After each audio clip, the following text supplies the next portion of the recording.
Today we're diving into the work of Dr. Terry Snowski. Oh, fascinating choice. Yeah, and he's really a leader in computational neuroscience. Absolutely. He's spent his whole career trying to figure out how the brain works using math and algorithms. Really interesting approach. It is, and his insights from that have a lot of implications. Oh, for sure. For AI, but also for just learning itself. Yeah, his work on neural networks back in the 80s, Right. that really laid the groundwork for so much of the AI that we're seeing today. Yeah, something. But he's also really passionate about applying those insights back to understanding how we learn best as humans. Exactly. It's like a feedback loop. Yeah. So one of his big ideas is this concept of the brain having a value function. Okay.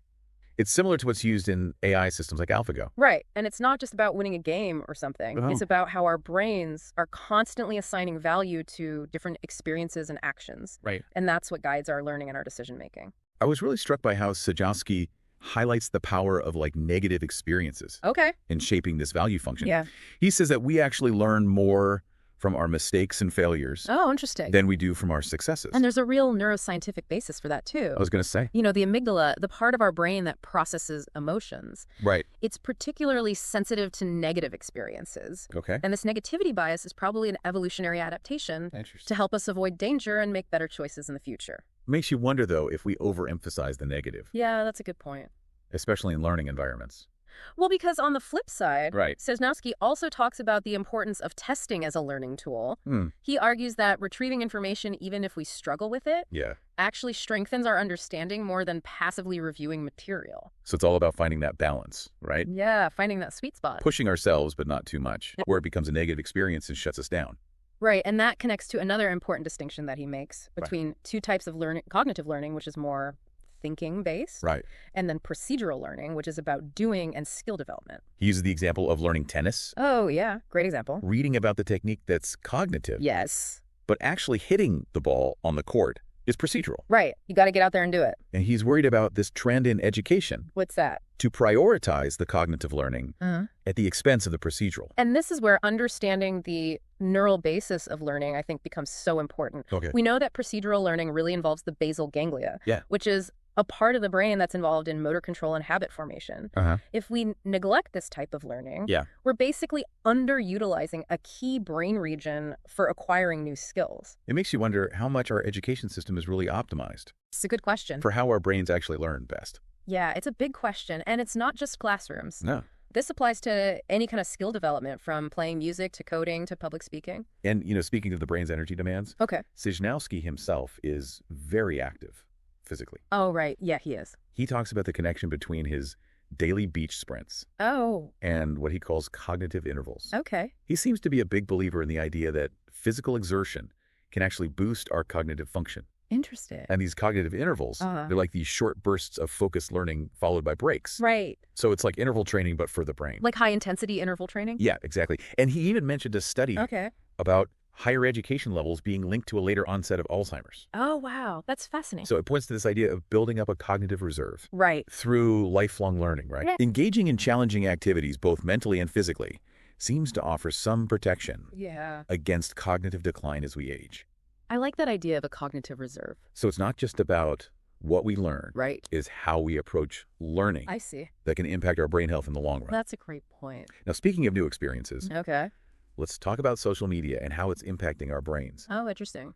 Snowski has some really interesting observations about the generational differences in how we experience these platforms. I bet. He tells this anecdote about a technical writer who found interacting with AI less tiring than using social media. Interesting. It gets at this idea that our brains are wired for face-to-face communication. And the constant digital stimulation can be really overwhelming. Yeah, I can definitely relate to that. Yeah, me too. I've definitely found myself feeling kind of mentally exhausted after spending even a short time on social media, even though I'm technically supposed to be relaxing. Exactly. So it's almost like our brains are working overtime to process all this rapid-fire information. The constant notifications, the carefully crafted images, the narratives. It's a lot. It's no wonder it's so draining. And Snowski goes even further. Does he? Suggesting that social media might be rewiring our brains. Wow. In ways that clash with our natural social templates. Okay, so think about it. Right. That dopamine rush we get from likes and notifications, it's a powerful reward system. But is it training our brains to seek validation and attention in ways that are ultimately unfulfilling? Yeah. And how does that affect our real-world relationships then? It's a good question. Our ability to connect with others on a deeper level. That definitely deserves more attention and research. Especially as these platforms continue to evolve and integrate even more into our lives. I agree. Let's shift gears a little bit and talk about AI's potential as a partner in discovery, not just in technology, but in understanding ourselves. Okay. Stachowski's really optimistic about this. He is. He sees AI as a tool to augment human capabilities, not to replace them. I like that. And he points to examples like AI assisting doctors in diagnosing skin lesions with greater accuracy than humans alone. That's amazing. It is. It really highlights that power of combining human expertise with AI's computational power. Absolutely. And he even talks about using AI as an idea pump. Interesting. In scientific research. Oh, wow. Imagine AI helping us generate hypotheses and design experiments, leading to breakthroughs we might not even have considered before. It's like having a research partner who can analyze massive amounts of data. Yes. Spot patterns and make connections that would take us years to uncover on our own. And he actually envisions AI playing a really critical role in addressing some of humanity's biggest challenges, like neurological disorders, climate change. And speaking of neurological disorders, let's talk about the promise of AI in accelerating research and treatments for conditions like schizophrenia and Parkinson's disease. Snowski shared a particularly intriguing insight about using ketamine, a drug that can trigger temporary psychosis, to treat severe depression. Interesting. He calls it fighting depression with a touch of schizophrenia. It's a radical approach. It is. But it really speaks to the complexity of the brain and the potential for these unconventional therapies to yield surprising results. You know, it underscores the need for continued research and open-mindedness in exploring new avenues for treatment. Absolutely. Yeah. We need to be willing to challenge those assumptions. Yeah. Push the boundaries of our understanding for sure. if we want to make real progress in these areas. I think we need to take a short break here. But when we come back, I want to dig deeper into Snowski's thoughts on consciousness, free will, and the future of AI. Yeah, there's a lot more to unpack there. Absolutely. I'm looking forward to it. So it's fascinating how Snowski approaches these big philosophical questions about consciousness and free will. Right. He doesn't shy away from them, but he also brings like this pragmatism grounded in his scientific background. I think he advocates for focusing on clearly defined problems that we can tackle with scientific methods rather than getting bogged down in these abstract concepts that might be beyond our understanding right now. He argues that we can make more progress by asking questions like, how does the brain give rise to subjective experience, rather than trying to define exactly what consciousness means. Right. It's like trying to build a house without a blueprint. Yeah. You need to break it down into smaller steps. Exactly. And Snowski points out that one of the key differences between the human brain and current AI systems is this ability for self-generated thought. Okay, so explain that. Well, humans are constantly generating these internal narratives.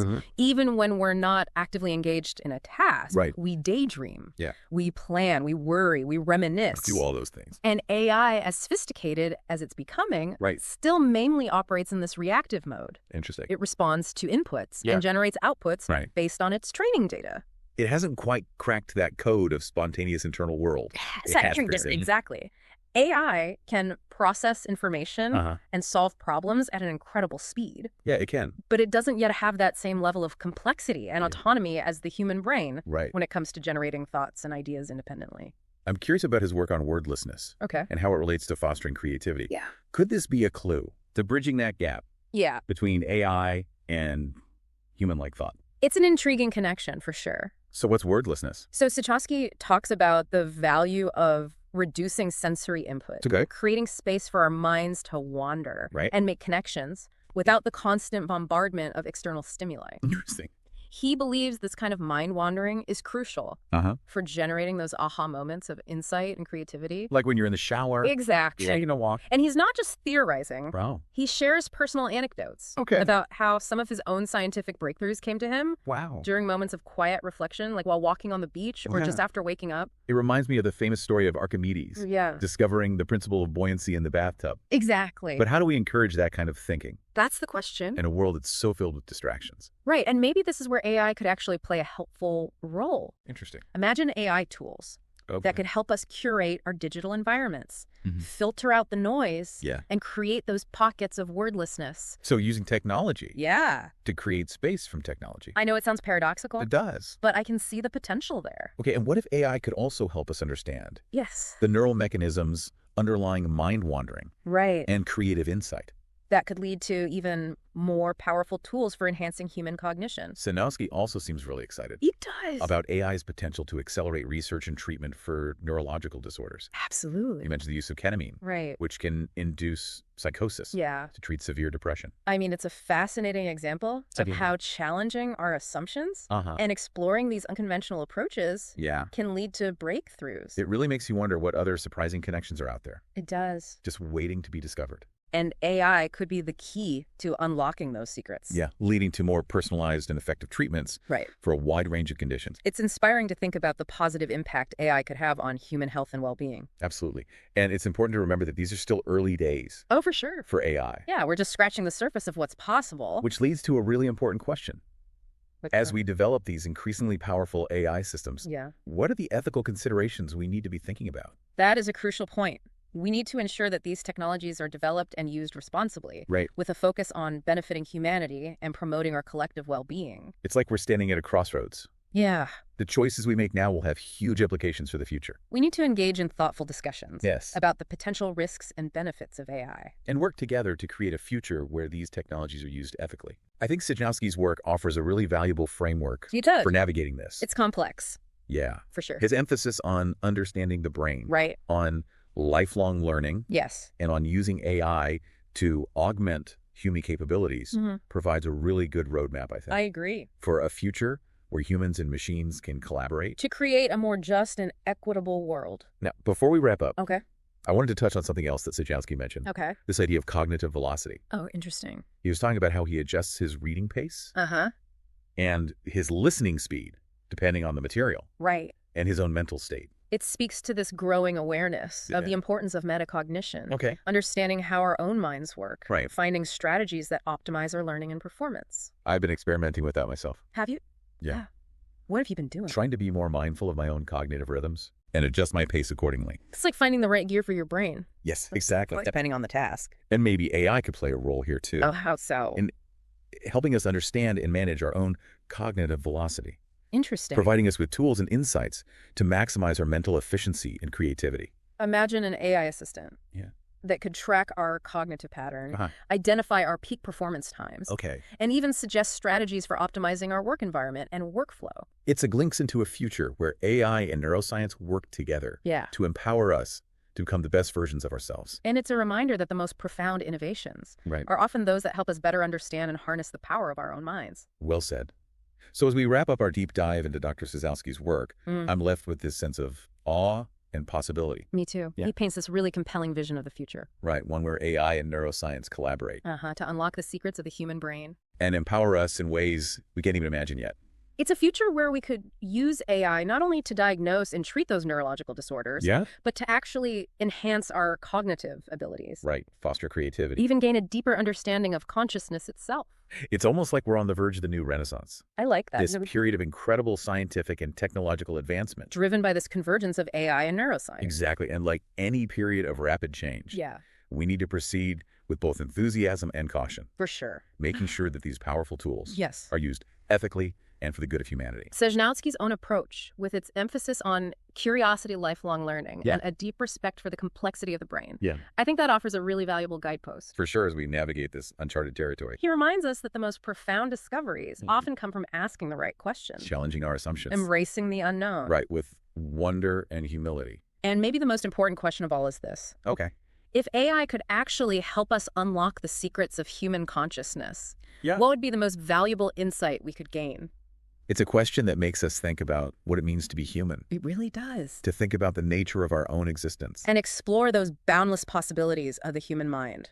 That's a question that's going to occupy philosophers and scientists and artists. For a long time. For generations to come. And as we continue on this journey of discovery, one thing is for sure. What's that? The human brain, with its incredible capacity for learning, adaptation, creativity. Right, it's amazing. Will always remain the most fascinating and mysterious frontier of all. So let's keep our minds curious, those questions flowing, and our imaginations going. Absolutely, because the future of AI and neuroscience is filled with promise and challenges. It is. And it's up to all of us to shape it wisely and responsibly. I completely agree. Thanks for having me. Well, it's been a pleasure. And to our listeners, until next time, keep exploring.